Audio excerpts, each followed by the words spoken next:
Well, one of the many highlights, Lane, from this year's Montana Angus Tour, which, by the way, this year was hosted by the Midland Empire Angus Association here in South Central Montana, was finding out who the recipient of this year's Montana Angus Association's Wayne Stevenson Award was.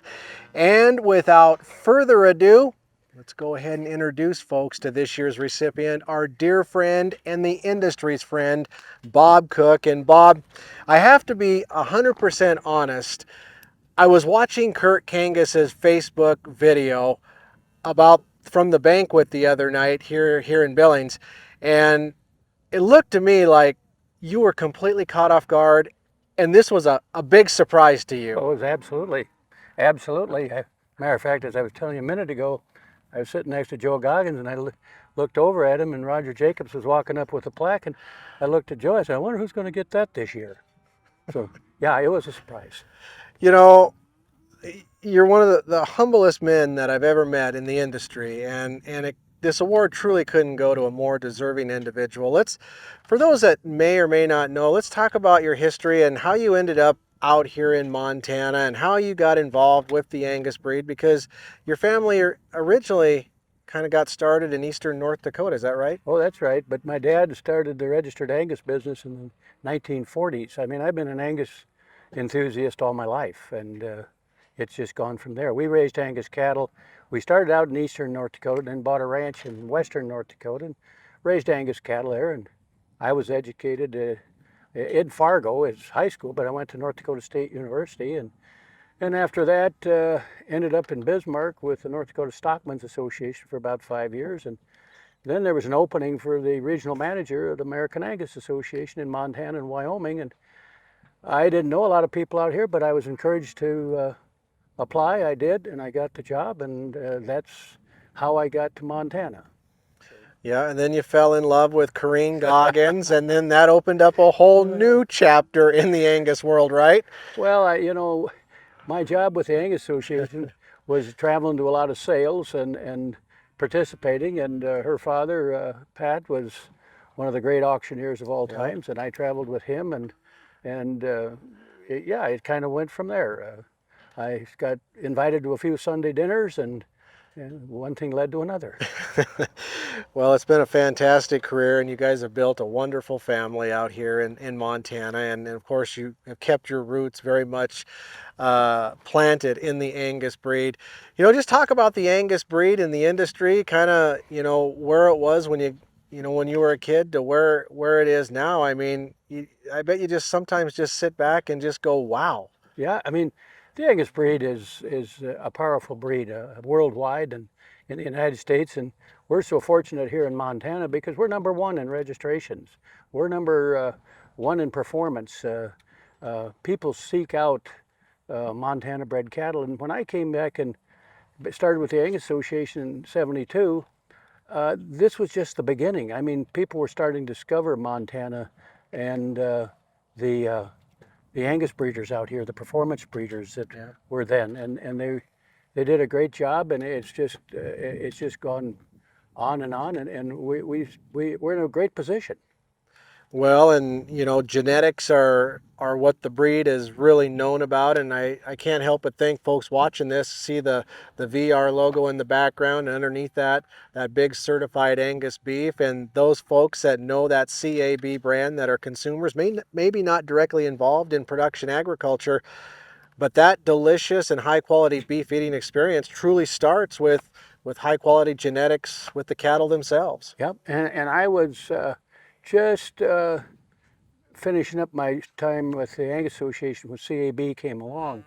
And I understand the struggles CAB had the first number of years between federal regulations and people accepting it. So it's quite rewarding all these years later to see that it's the number one branded beef in the world. And it's great. As I mentioned at the top of the program, the Midland Empire Angus Association is hosting this year's Montana Angus Tour. Of course, this local association is very near and dear to you and your family's heart. Just talk about the importance still of being able to have this Montana Angus Tour, which on the calendar truly is celebrating its 50th year, minus that COVID year we didn't have a tour. Yep. And I was there when we started and helped with the first one. And I, I was with the ones that were here at the Midland Empire up until this year. I kind of was in charge, I guess, and they just get stronger. I mean, people love to come to these tours. The other night at the banquet, there was 350 people there, and we asked the people from out of state and out of country to stand up, and nearly half the crowd stood up. I mean, people look forward to this tour. I mean, an adjoining state that had a tour last week had 2 buses to start with and ended up with 1. Yeah. We got 6 to start with, and we're going to end up with 5 or 6. And a big crowd, and it's been a tour that is not hard to gather people. No. Now, technically, a lot of folks know or may not know, you're supposed to be retired.